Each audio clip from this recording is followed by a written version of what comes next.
কুমিল্লা অঞ্চলে মেরা পিঠা।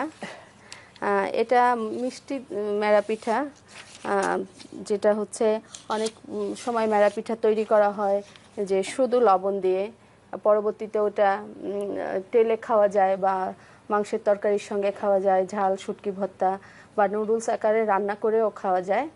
আজকে আমরা যেটা দেখব খেজুর গুড় দিয়ে মেরা পিঠা তৈরি। তার উপকরণগুলো আমরা জেনে নেই।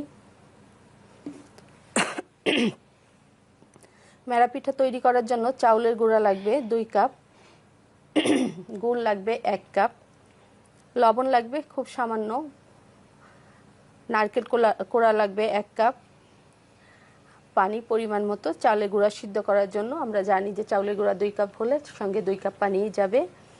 প্রথমে পানি, নারকেল এবং গুড় একসঙ্গে জাল দিব।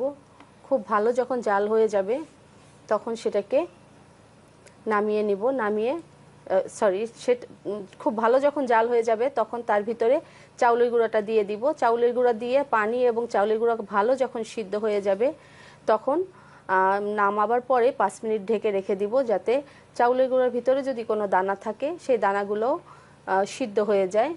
এরপরে ওটাকে হাতে মাখতে হবে।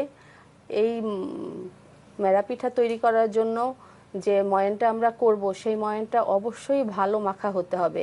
যদি মাখানোটা ভালো না হয় পরবর্তীতে পিঠাটা খাওয়ার সময় পিঠাটা সফট থাকবে না, ভিতরে একটা ফোমি ভাব আসবে না। এই জন্য অবশ্যই মাখাটা ভালো হতে হবে। খুব ভালো যখন মাখা হয়ে যাবে তখন এই পিঠাটা তৈরি করতে হবে। আর এই পিঠা ভালোভাবে মাখার পরে পিঠাটা কিভাবে তৈরি করতে হবে সেটা শুনে নিব। তার আগে একটি ফোন আছে, ফোনটা নিয়ে নিচ্ছি। হ্যালো হ্যালো, জি শিক্ষার্থী নাম বলে প্রশ্ন করুন। আচ্ছা, আমার নাম শিখা, আমি শ্যামলী থেকে বলছি। আমি একটা জিনিস জানতে চাচ্ছি, সেটা হচ্ছে আগে যে পিঠাটা দেখালো মসুরের ডাল, মসুরের ডাল না মুগ ডাল? মুগ ডাল, জি। মুগ ডালটা কি এমনি কাঁচা মুগ ডাল তো? টেলে নিতে পারেন, আপনি চাইলে হালকা একটু টেলে নিতে পারেন। আচ্ছা, দিয়ে তারপরে ওই সিদ্ধ ওটা ওটালে এটা মুগ ডাল, তাই তো? জি জি। আচ্ছা আচ্ছা, থ্যাংক ইউ, বুঝতে ভুল করে। জি ধন্যবাদ শিক্ষার্থী, আমাদের সাথেই থাকুন। ধন্যবাদ। আমরা যেহেতু মুগ পাকন পিঠার নাম, অবশ্যই মুগ ডাল দিব। মুগ ডাল না দিলে পিঠাটা ওরকম টেস্ট আসবে না। দর্শক, আপনি যদি চান যে অন্য কোনো ডাল দিয়ে করবেন সেক্ষেত্রে কিন্তু করতে পারেন এবং প্র্যাকটিস করেন, দেখেন নতুন কোনো পিঠা বের হবে বা নতুন কোনো আইডিয়া বের হয়ে যাবে। হ্যাঁ, তো আমরা যেটা বলছিলাম যে মেরা পিঠার ময়ানটা খুব ভালো মাখতে হবে এবং মাখার পরে পিঠাগুলো তৈরি করতে হবে। মেরা পিঠা তৈরিটা কিন্তু খুব যে কষ্টের তা না, একটু চেষ্টা করলেই হয়ে যায়। তবে পিঠাটা যখন তৈরি করা হয় তার ভিতরে একটা টেকনিক থাকে, যে টেকনিকটা যে পিঠার একটু দেখতে অন্যরকম। আমরা গোল একটা বলের মতো করি, সেই বলটার ভিতরেই একটা শেপ থাকে। সেই শেপটা আমরা দেখে নিব ফাহমিদার কাছ থেকে। কুমিল্লার থেকে আসছে ফাহমিদা, এবং এর পরবর্তী যে করণীয় অংশ সেটা আমি পরে বলছি, ফাহমিদা দেখিয়ে দিবে। ধন্যবাদ। আমরা এবারে দেখে নিব মেরা পিঠা, কুমিল্লা অঞ্চলের আরেকটি ঐতিহ্যবাহী পিঠা মেরা পিঠা। খুব ভালোভাবে হাত দিয়ে ময়ানটা করে নিতে হবে।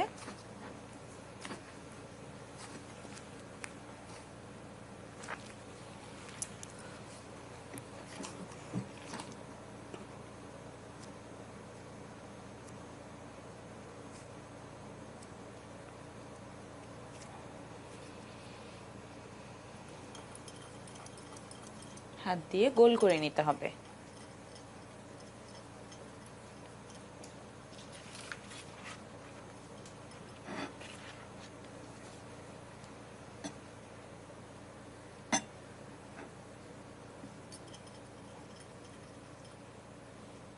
আচ্ছা, এরকম গোল শেপে হবে করে। হ্যাঁ, সবকটা এরকম। সব আপনি এরকম গোল শেপে করব নাকি ইচ্ছে? আচ্ছা আচ্ছা, লাটিমের আকারও। হ্যাঁ, অনেকে এভাবে করে।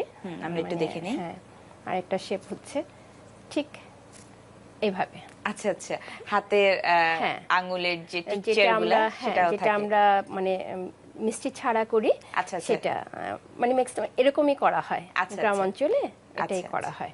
আর আপনি যেটা বললেন দুই পাশে একটু উঁচু থাকে লাটিমের মতো, সেটাও আমরা একটু দেখে নিই।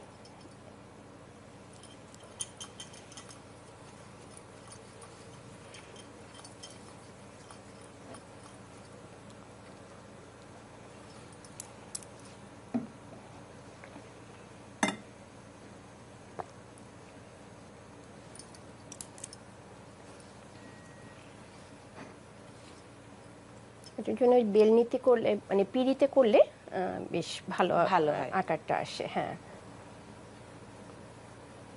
জি, এভাবে একটু জাস্ট একটু উঁচু, আচ্ছা, দুপাশে একটু দুই পাশে উঁচু একটু আসবে।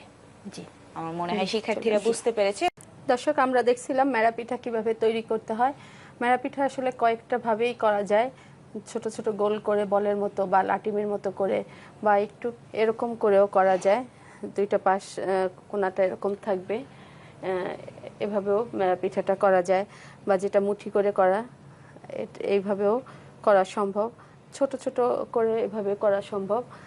আসলে আমি কীরকম সাইজটা চাই তার উপরে নির্ভর করে আমি যে শেপটা দিতে চাই শেপটাই নিয়ে আসতে পারবো মেরা পিঠার জন্য। যেহেতু আমরা এটা মিষ্টি গুড় দিয়ে করছি, এটা আর মানে তৈরি করার পরে এমনিতেই খাওয়া যাবে, এটার সঙ্গে আর কিছু দেওয়া লাগবে না। তারপরও পিঠাটা সম্পূর্ণ যখন তৈরি হয়ে যাবে, তৈরি করার পরে এটাকে স্টিমে ভাপ দিয়ে নিতে হবে। আবার অনেক সময় করে, যেটা আমি দেখেছি, যে পুরা পাতিল ভর্তি পানি দেয়, পানিটা যখন খুব ভালো বলক আসে তার ভিতরে পিঠাগুলো ছেড়ে দেয়। সেই পিঠাগুলো অনেকক্ষণ ধরে যখন ফুটতে থাকে, প্রায় আধা ঘন্টার মতো, তারপরে ফুটে গেলে ওই পানিটা সহই চালনির মধ্যে ঢেলে দেয়। ঢালার পরে ওই পিঠাগুলোকে সংরক্ষণ করে, এবং ওটা একটু ঠান্ডা যখন হয় তাওয়ার মধ্যে টেলে খেতে এটা টেস্টি বেশি। মানে সিদ্ধ করার পরও একটু তাওয়ার মধ্যে টালতে হবে, তাহলে পিঠাটা বেশি ভালো লাগে। দর্শক, মিষ্টি পিঠাটা সরাসরি খেয়ে নিব আমরা, আর যখন নোনতা পিঠাটা করব তখন সেটা যে কোনো ভর্তা বা মাংসের তরকারি, যেটা বলেছিলাম যে নুডলসের সঙ্গে খাওয়া যায়, যে কোনোভাবেই আপনারা খেতে পারেন। এই মেরা পিঠার সম্পূর্ণ প্রস্তুত প্রণালীটি আমি আবারও বলে দিচ্ছি। 2 কাপ চাউলের গুঁড়া নিব, সঙ্গে নিব 1 কাপ গুড় এবং লবণ, পানি। নারকেল কোড়া লাগবে 1 কাপ। পানির ভিতরে প্রথমে নারকেল, লবণ, গুড় দিয়ে খুব ভালো করে ফুটাবো। যখন খুব ভালো ফুটবে তখন চাউলের গুঁড়াটা দিয়ে দিব। চাউলের গুঁড়া এবং পানি, নারকেল, গুড় যখন ভালো মিলে যাবে, সিদ্ধ হয়ে যাবে, নামিয়ে 5 মিনিট ঢাকনা দিয়ে ঢেকে রাখবো। ঢাকার পরে এটাকে হাতে খুব ভালো করে মাখতে হবে।